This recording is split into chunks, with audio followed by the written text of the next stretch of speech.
Welcome to this tutorial on how to edit a community picture into a sticker on WhatsApp.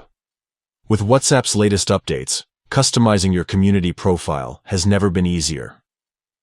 Let's dive into the step-by-step process to transform your community picture into a sticker. First, open the WhatsApp app on your phone.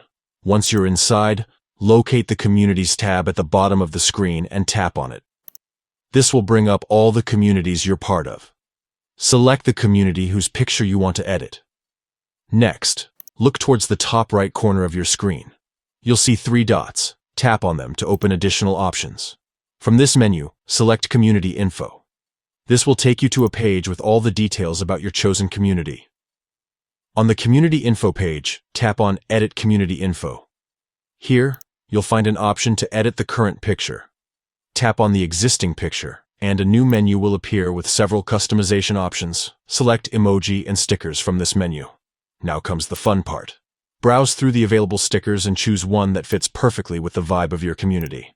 Once you've made your selection, tap on the checkmark icon to confirm your choice. And that's it. You've successfully edited your community picture into a sticker. This feature allows you to add a personal touch to your WhatsApp communities, making them more engaging and unique. Remember, only admins can make these changes, so ensure you have admin privileges before starting. If you found this guide helpful, don't forget to share it with others who might enjoy customizing their communities too.